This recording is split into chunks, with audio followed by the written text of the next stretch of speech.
Altså som ingeniør, så bliver man opdraget i at gøre, hvad der er muligt, ikke hvad der er rigtigt nødvendigvis. Der er nogle ting, der er nødt til at blive opfundet, før den næste kan blive opfundet. Og der står vi så i dag, og er på vej ind i så mange nye teknologier. I stedet for at lade teknologien eller alle mulige andre ting definere vores samfund, så faktisk tage magten tilbage og sige, at det er faktisk os, der har en beslutningskraft. Altså, vi forstår simpelthen ikke de opfindelser, vi har lavet, og det er vi nødt til at forholde os til. Og derfor skal vi have noget dannelse og noget uddannelse.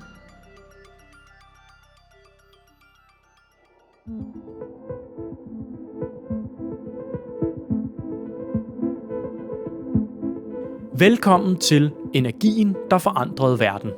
En podcast om energiteknologi og dannelse. Mit navn det er Anders Holst Bodin, og jeg kommer til at være jeres guide gennem denne her podcast.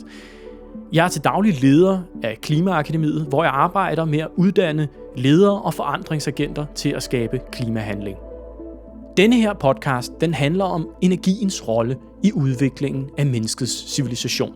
Og hvordan vi kan blive bedre til at fortælle den historie, når vi skal uddanne og danne unge mennesker.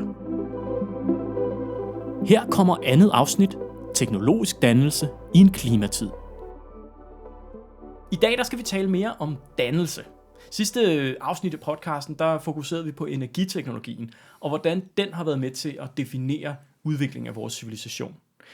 Nu skal vi fokusere lidt mere på, hvordan kan vi uddanne og danne folk i energiteknologiens betydning for samfundet. Og hvordan kan vi komme ud over det der enten-eller perspektiv, som vi jo endte sidste podcast med, det her med, var energiteknologien en velsignelse eller en forbandelse, prøve at komme hen til nogle mere komplekse og mere både og-agtige måder at se på energiteknologi på.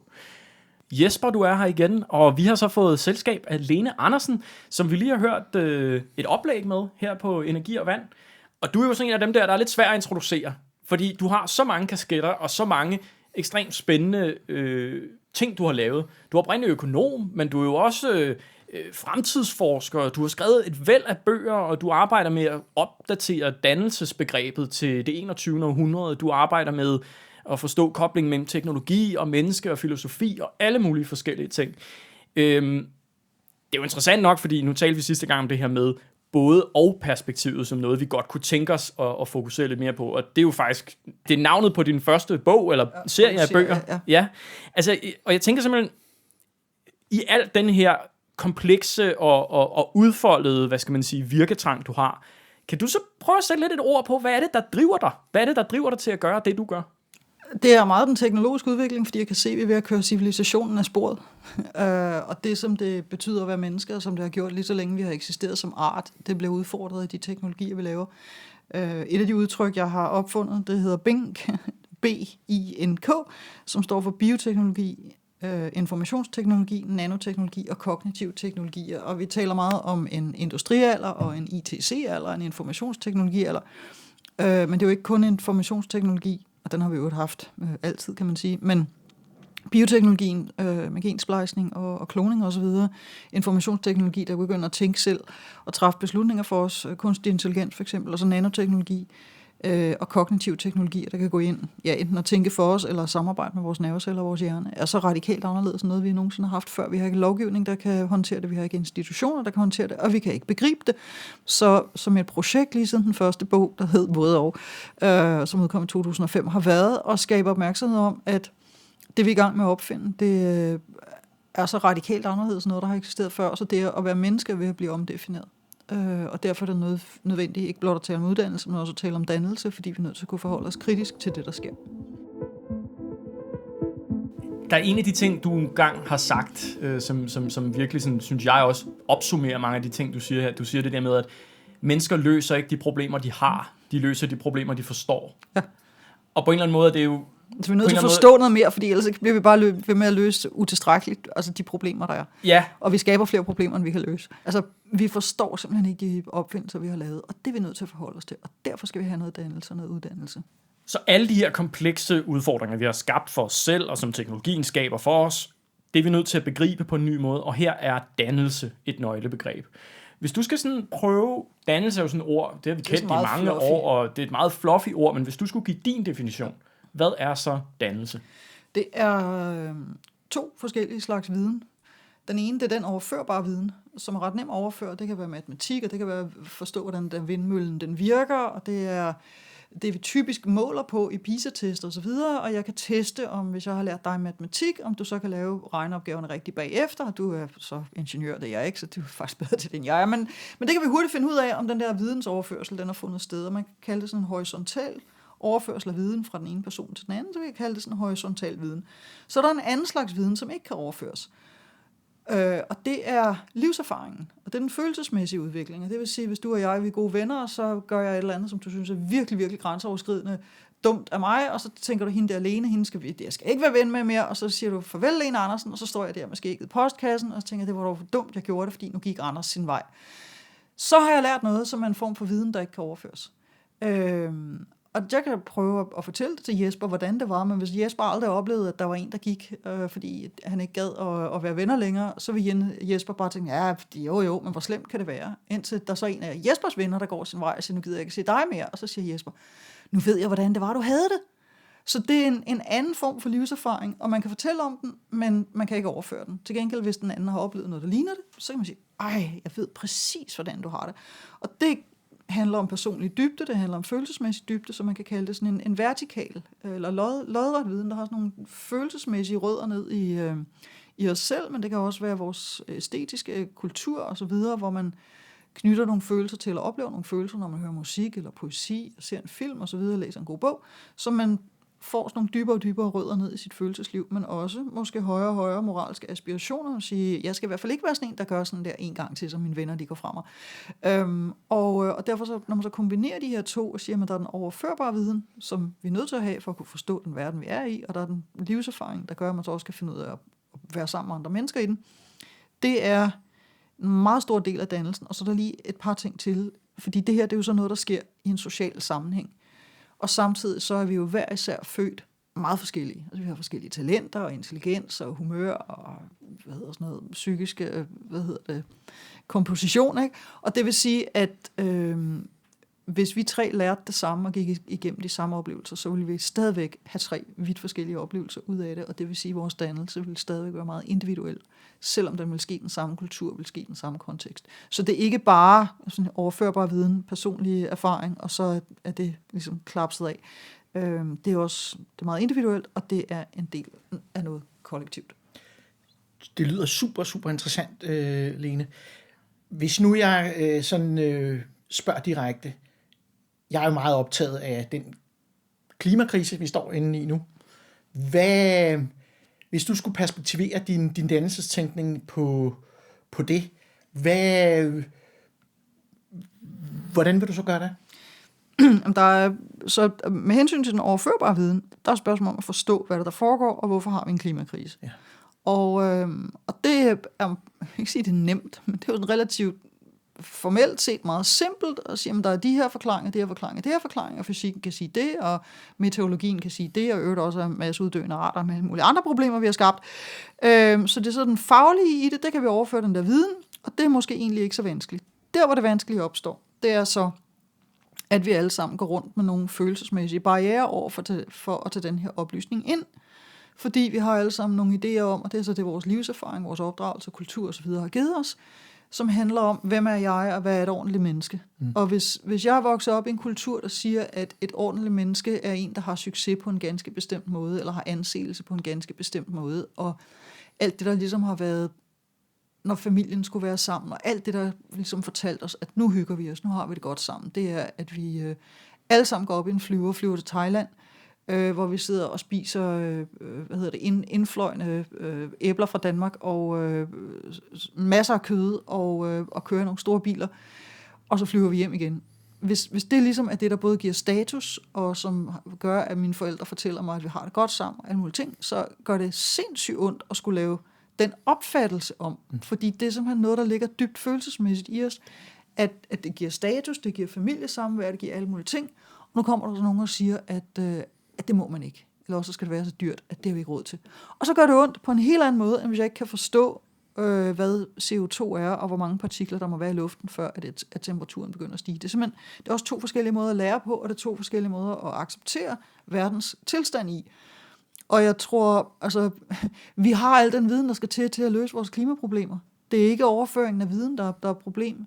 Det er simpelthen den her følelsesmæssige tilknytning til den verden, vi kender, der er udfordringen. Og derfor så en del af dannelsen, det er også at kunne sætte sig ud over, eller se på sine egne følelser, og hvad er det, der gør, at jeg har så sindssygt svært ved at acceptere, at sådan her hænger verden sammen. Super interessant, og jeg er meget enig med dig. Jeg kommer dog til sådan en, hvor er teknologiens rolle? Jeg kunne jo godt tage sådan et stærkt økomodernistisk synspunkt, og så sige, ja, du har ret i, at den måde, vi producerer oksekød på i dag, det holder ikke en meter.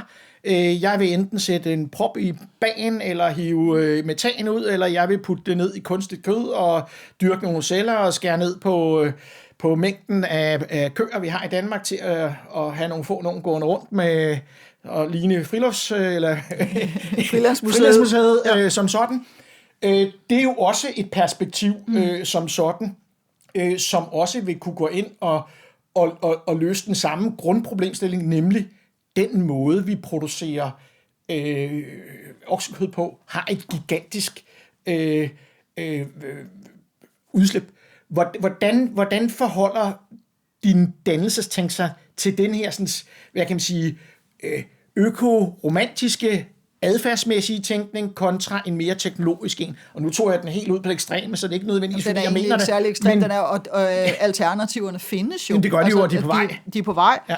De er ikke begge to lige økonomisk rentable lige i øjeblikket, men altså nogen vil så sige, at jeg kan ikke leve uden at have den der store røde bøf, så det sørger for, at det bliver groet ud af nogle klonede celler, eller det bliver printet ud med den rette fedtmarmorering, og så kan jeg få sådan en Kobe bøf, der Anders han sidder, hans tænder løber i vand nu her. Ja, det er længe siden, jeg har spist oksekød. Det er kun noget, jeg gør af skam en gang imellem. Og andre, de vil så sige, men det har jeg slet ikke lyst til. Hvis jeg skal have oksekød, så skal den netop have gået ud på marken, og så skal jeg kende bundmanden eller damen, og så kører jeg ud, og så køber jeg 4 kilo oksekød, som jeg ved, at det er en ko, der har haft det godt, og det har kun været en del af et regenerativt landbrug. Og andre går så hen og bliver vegetar, og siger, jeg spiser ikke oksekød mere. Så de her, det kan jo godt være alternativer ved siden af hinanden. Altså der er nogle ting i den måde, vi producerer fødevarer på i øjeblikket, som er fuldstændig vanvittige, og det er vi nødt til at holde op med. Og der kommer så netop alle de der følelser ind, ikke? Fordi det kan godt være, at man kan se det her logisk, men hvis man er en landbrugsperson, som har gået og bygget hele den der svinebesætning op, og man har tænkt sig, at børnene skal afgå og sådan noget, så er det virkelig, virkelig svært. Nu har vi snakket meget om landbrug, og det er jo nok, fordi der netop er de her sådan ekstreme tydelige følelser i det. Hvad i forhold til energisektoren, altså den transformation, vi står overfor, er den lettere? Kommer vi lettere igennem med det, fordi vi måske ikke har sådan et emotionelt forhold på samme måde til hvor vores elektroner kommer fra, om man så må sige. Ja, det kan man godt sige. Altså, der er ikke særlig meget kultur i, at der kommer elektricitet ud af stikkontakten, vel? Altså, der er mere kultur i, om man spiser hakkebøf, eller man spiser oksesteg. Det eller andet. Så på den måde er det selvfølgelig. Men man kan sige, der er de tekniske udfordringer større, og behovet for elektricitet stiger eksponentielt. Det gør det. Altså, og der, hvor den store udfordring for energien er, at det simpelthen går for langsomt.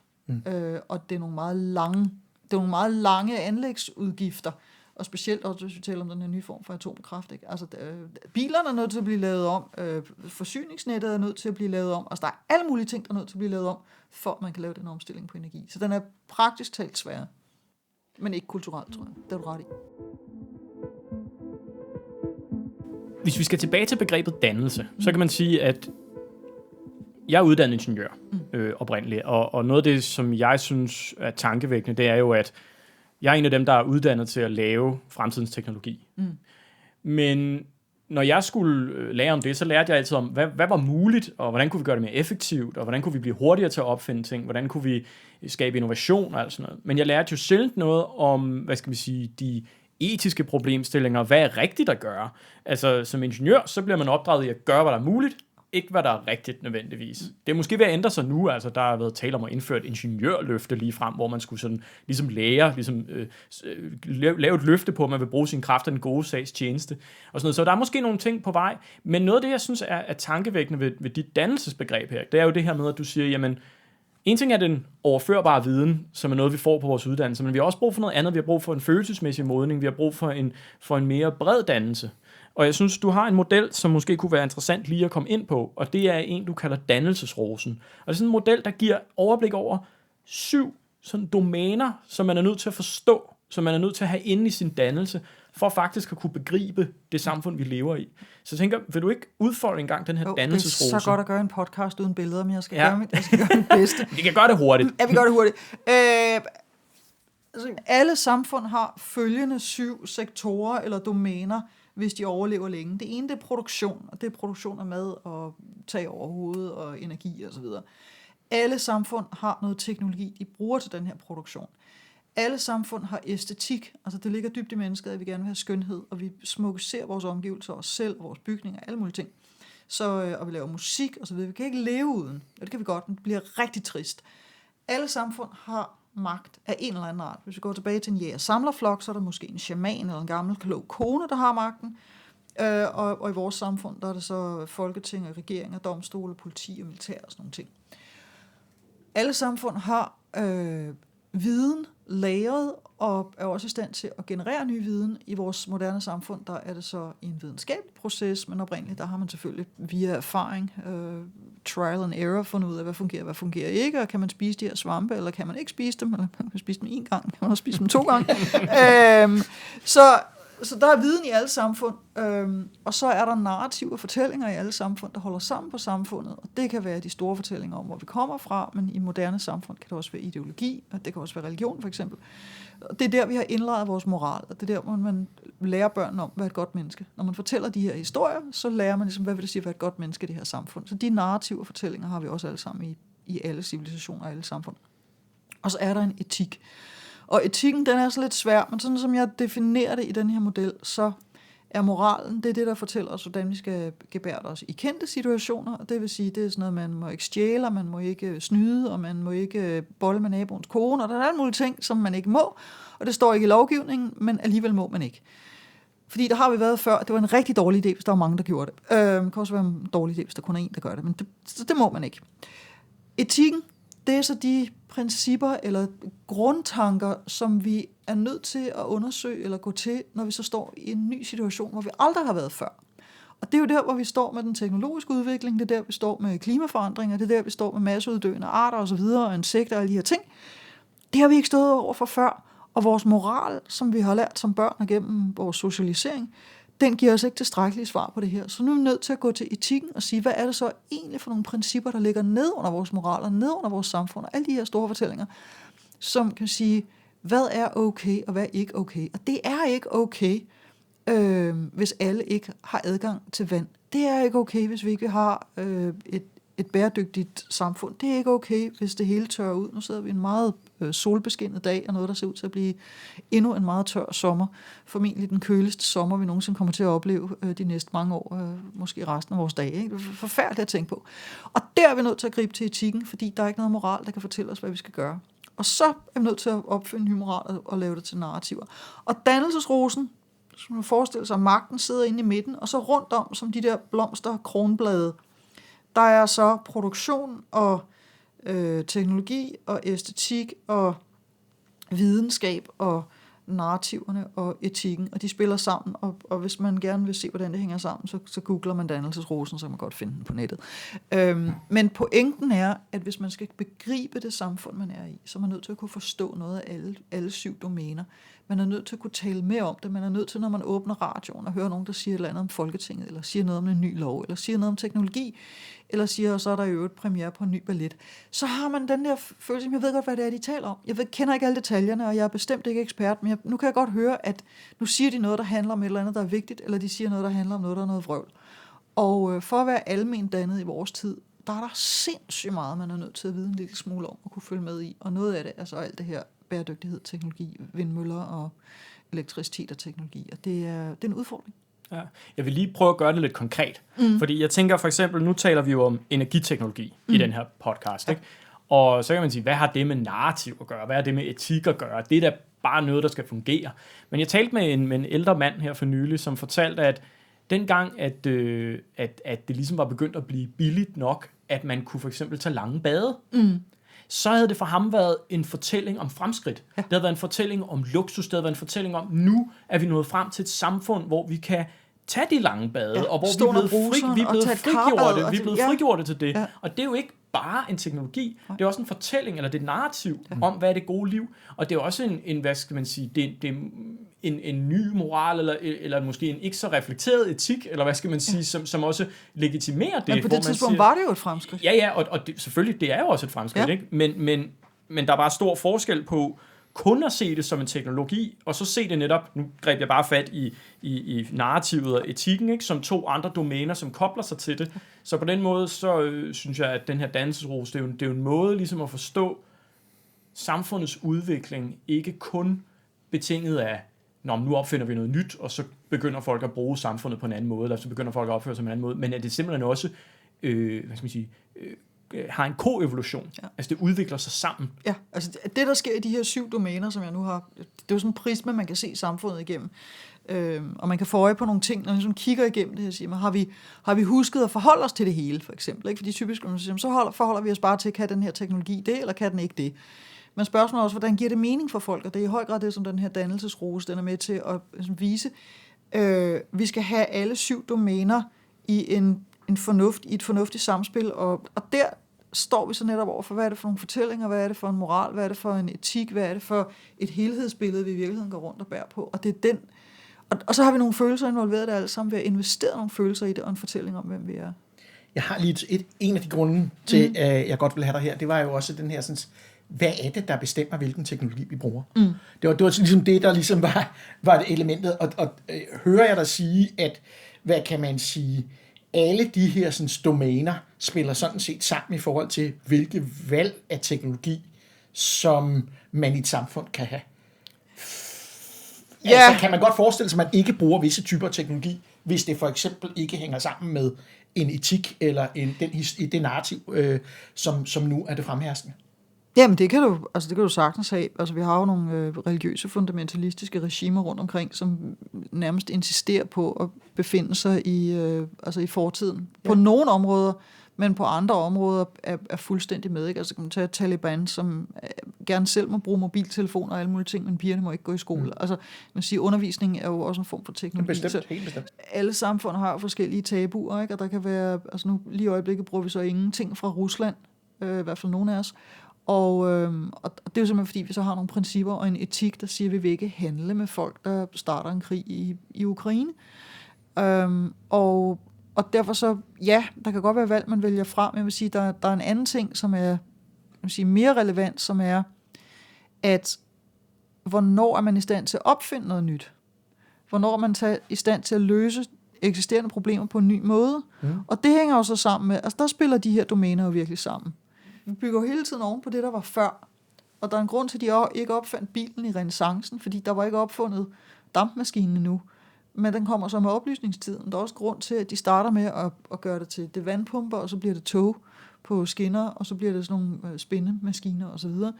Og der er en grund til, at det sker den rækkefølge, fordi der er nogle ting, der er nødt til at blive opfundet, før den næste kan blive opfundet. Og der står vi så i dag og er på vej ind i så mange nye teknologier. Og det bliver skabt, og den udvikling bliver drevet af de mest komplekse samfund, og så har vi nogle samfund rundt omkring på kloden, hvor kvinder stadigvæk går til brønden med en spand på hovedet for at bringe vand hjem. Ikke? Det er fuldstændig vanvittigt, at vi ikke kan finde ud af at lave en balance der, før vi selv kører os selv ud over kanten her. Det her med, du siger, det er jo meget tankevækkende, at vi har en verden, hvor der er nogle mennesker, der stadig lever i samfund, som er utrolig fattige, altså, og som bruger teknologier, som vi andre er stoppet med at bruge for mange hundrede, eller måske endda tusinder år siden. Og så har vi samtidig adgang til hypermoderne teknologi, som smartphones og kunstig intelligens og alt muligt. Så på en eller anden måde har vi jo i dag en verden, som består af en utrolig kompleks sammensætning af, nu sagde du, vi havde dannelsesrosen før, som udfoldede de her 7 domæner, men de 7 domæner er jo ikke lige udfoldet i alle kulturer. Man kan sige, der er nogle kulturer, eller i nogle samfund, hvor de er på et stadie, og nogle samfund, hvor de er på et andet stadie. Og noget af det, som du jo har undersøgt, det er det her med at prøve at forstå menneskets historie. Selvfølgelig meget forsimplet, men ligesom prøve at sætte nogle helt overordnede markader på. Hvad er det faktisk for nogle udviklinger, vi er gået igennem? Hvad er det faktisk? Mange af de her udviklingstrin findes stadig i verden, men parallelt kan man sige. Men hvis man nu skulle gå tilbage og starte, kan man sige, med helt oprindelige folk, altså stenaldermennesker eller jæger-samlerkulturer, og så kunne jeg simpelthen bede dig om at komme med en helt umulig opgave. Simpelthen at forklare menneskehedens historie fra stenalderen og frem til i dag i 4 simple trin på en meget kort. Altså, det er en forsimpling, men kunne du prøve at gøre det? Først vil vi lige gøre det i 8, og så vil vi gøre det 4 bagefter. Fordi der er en jæger-samler-stenalder, og der har vi lejrbålet som varmekilde og teknologi. Andre teknologier, også stenøksen for eksempel. Ikke? Så har vi en bondestenalder, og der begynder at være nogle huse, og stadigvæk et lejrbål, men måske også inde i huset. Så har vi en bronzealder, og der begynder så at komme nogle bronzeværktøjer, det er i navnet. Og så er der en jernalder, og der kommer vi faktisk op på nogle samfund med 100.000 indbyggere i Mesopotamien og Mellemøsten og Middelhavsområdet. Og så har vi kommer der en industrialder, og så kommer der den her ITC-alder, og så kommer der en bænkalder, som er forskellige teknologier, og hvor vi får stadig mere komplekse, både større og større samfund, og mere og mere kompleks teknologi. Man kan sige, hver af de her måder at være samfund på, de har jo så, altså der er en sammenhæng mellem, hvor mange mennesker der er, hvor avanceret teknologi man kan opfinde, hvor lang skolegang folk har, hvis der overhovedet findes skoler, hvad for noget kommunikationsteknologi man har, ikke mindst, og hvad det religiøse verdensbillede er. Der er sådan nogle ting, der ligesom strukturelt hænger sammen. Det jeg så har gjort derudover, det er så at sige, at jeg samler stenalderen og bondestenalderen, det er det, vi kan kalde den oprindelige kultur. Altså det er der, hvor vi har nogle meget små samfund, og hvor alle kan nå at aflæse hinandens kropssprog i løbet af en dag, eller tale med alle i løbet af en dag. Man kan aflæse kropssprog på hinanden og se, om alle trives, og på den måde kan man regulere samfundet. Men når vi så kommer ind i bronzealderen og jernalderen, så bliver samfundet så store, at man kan ikke have den der personlige kontakt med alle, og derfor får vi en magtstruktur, der er anderledes. Og det er så det, jeg kalder det traditionelle samfund, eller det præmoderne, og det er der, man opfinder det, vi kalder religion i dag. Og når man ikke har mere avanceret kommunikationsteknologi end små lertavler med, symboler, på, eller papyrus med blæk, så er det de store fortællinger, der gør, at folk de tror på den samme ting, og gør, at de indordner sig under fælles regler, og man kan styre folk. Og så på et tidspunkt, så opfinder Gutenberg så trykpressen, og vi bevæger os ind i den moderne tid, så har vi en renæssance og en oplysningstid, og den der industrialisering. Og så begynder vi at få sådan nogle millionvis af mennesker i samme samfund. Og så holder det gamle, traditionelle samfunds meget hierarkiske magtstruktur ikke, så udvikler vi demokrati. Fordi vi er simpelthen nødt til at have flere forskellige synspunkter, der kan koexistere, og vi er nødt til at forhandle de her synspunkter med hinanden, fordi man kan ikke få 8 millioner mennesker til at tænke og føle det samme på samme tid. Så skal man bruge ekstremt meget vold for at gøre. Og det vil man så ikke. Nogle steder vil de gerne, men det kan man sige, hvis vi skal slippe for det, så er vi nødt til at have den der forhandling gående. Ikke? Og det er så den moderne verden. Og det er der, hvor vi har ligestilling mellem kønnene, vi nedbryder det her patriarkat, eller prøver i hvert fald på det.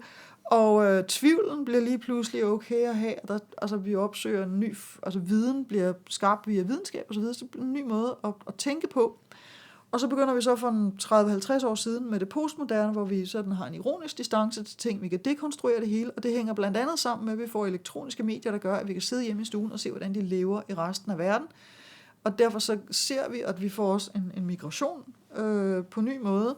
Og det vil sige, at vi har kulturer, der lever op og ned af hinanden, ser hinanden i det daglige. Og vi indser, at man kan ikke bare gå rundt og sige, at vores kultur er den bedste på alle områder, og vi befinder os på et højere sted end alle mulige andre. Det er vi nødt til at også forhandle med hinanden. Og så begynder vi at dekonstruere os selv og alle mulige andre. Og så har vi den her postmoderne kultur, hvor der ikke er noget, der er op og ned på noget som helst. Og alle går rundt og er forvirret og angst, og teenagerne har det dårligt. Og derfor så kan man sige, at vi har de her store kulturelle koder, det oprindelige, det præmoderne, det moderne og det postmoderne.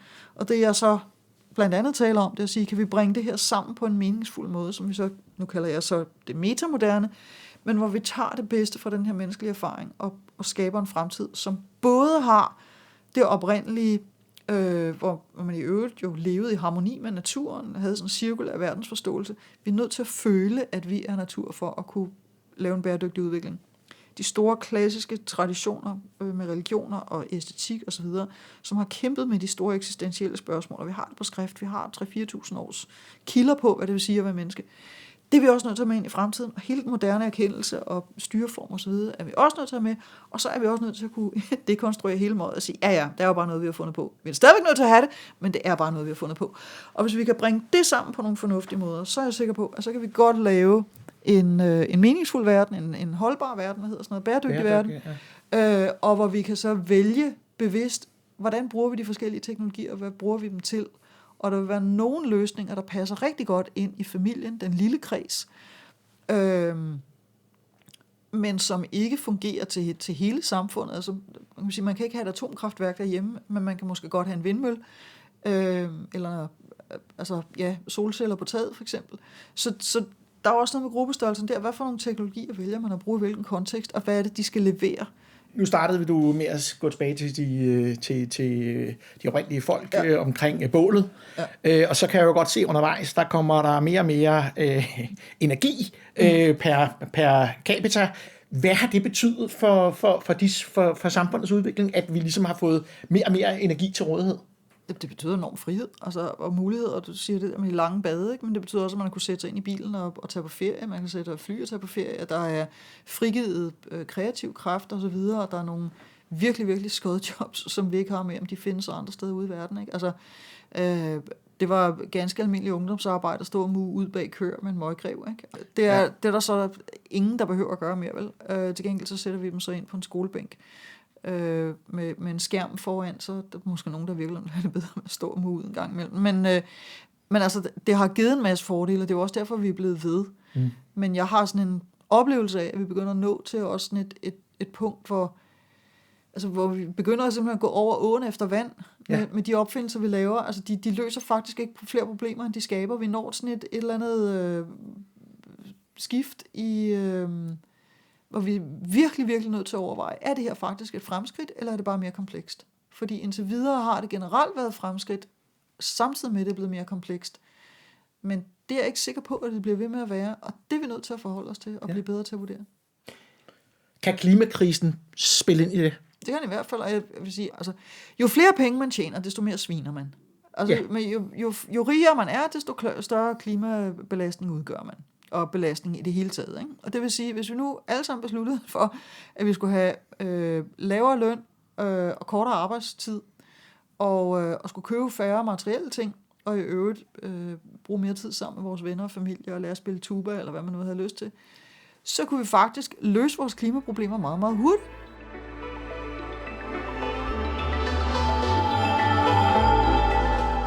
Alle de her ting her, det kræver jo, altså det er nogle gigantiske samfundsomvæltninger, du taler om i virkeligheden. Og det er jo måske den type visioner, vi er i hvert fald nødt til at begynde at tage mere seriøst og tale om og finde ud af, hvad er det egentlig for et samfund, vi gerne vil have? Altså, hvis fordi vi nu kan vi faktisk vælge, vi har alle de muligheder, vi gerne vil have. Præcis, i stedet for at lade teknologien eller alle mulige andre ting definere vores samfund, så faktisk tage magten tilbage og sige, det er faktisk os, der har en beslutningskraft. Og det er jo også noget, du taler om i dannelsesrosen her, ikke? Hvor du siger, der er en etisk dimension, der er en fortællingsdimension, som for eksempel kan være med til at definere, hvad det er for et samfund, vi gerne vil have. Men det lyder også som om, vi skal jo også lære noget. En ting er, at vi kan beslutte os for, at vi gerne vil et andet samfund. Men vi kan jo virkelig også lære rigtig meget af de rødder, vi har. Altså alle de for eksempel forskellige kulturelle koder, som går forud for os. Ikke? Netop som du siger, den oprindelige kultur. Med alle de værdier, der var i det. Naturforbindelse, en direkte følelse af at være en del af en levende verden, som var besjælet. En traditionel kode, som havde nogle store fortællinger om, hvad det vil sige at være menneske, nogle store æstetiske traditioner, nogle store meningsgivende horisonter, som vi kan læne os ind i. Og den moderne kode, som har frigørelse, og som har nogle store idealer, og som har videnskaben, som har demokratiet og alle de her ting. Og så den postmoderne kode, som også er i stand til at se på alle de her forskellige kulturelle koder med et kritisk blik, og dekonstruere det, som du siger, og analysere det. Men for at kunne komme frem til det, du så foreslår, som er det metamoderne perspektiv. En rekonstruktion i som er en rekonstruktion, Ja. hvor vi i virkeligheden sammensætter Ja. puslespilsbrikkerne på en ny måde. Så har mig og Jesper jo faktisk tænkt os at lave en øvelse. Og det er, at vi vil jo tage ud simpelthen i de næste par afsnit, så vil vi tage ud og besøge et sted, som repræsenterer hver af de her 4 koder, de her 4 kulturelle koder. Så vi skal ud og opdage, hvordan vil man som i et oprindeligt samfund have set på energi? Hvordan vil man i et traditionelt samfund have set på energi? I et moderne samfund og et postmoderne samfund. Og det er det, som vi skal ud på en rejse med, Jesper. Ja, det bliver spændende. Og det bliver jo sjovt, altså vi skal finde ud af, hvordan, hvad kan vi lære, og hvad kan vi lære, som vi kan putte ind i det der store, metamoderne puslespil, som vi gerne vil lave af de bedste puslespilsbrikker fra de forskellige epoker. Så jeg har et sidste spørgsmål til dig, Lene. Og det er, nu skal mig og Jesper ud på den her rejse. Hvad vil du være opmærksom på, hvis du var os? Hvad vil du synes er det vigtigste, vi skal kigge efter? Det vil være, altså hvad er de sociale sammenhænge omkring den der, og hvem ejer teknologien, og hvem styrer den, og hvad er det for nogle sociale sammenhænge? Fordi altså, længslen efter lejrbålet, den er virkelig dyb i os, ikke? Altså det at kunne sidde rundt om et bål og tale om livets store små spørgsmål, altså der er puttet et fjernsyn ind i stedet for, ikke? Og så sidder vi og tiger stille alle sammen, eller banner over fodbolddommeren, eller hvad det nu er, man gør, ikke? Men konteksten, altså, og hvem har muligheden for at bestemme over det, og ejerskabet, og hvor I så vil finde nogle oprindelige folk i Danmark, det vil så lade være op til jer. Vi har nogle idéer til, hvad vi kan gøre. Men ved du hvad, Lene, for nu, så skal du have tusind tak for at indvie os i hele dit verdensbillede og alle dine visioner for fremtidens bæredygtige samfund. Og mig og Jesper, vi kommer til at tage videre nu. Jeg glæder mig. Ja. Tag rygsækken på med nogle af de redskaber, og tage ud og kigge på verden.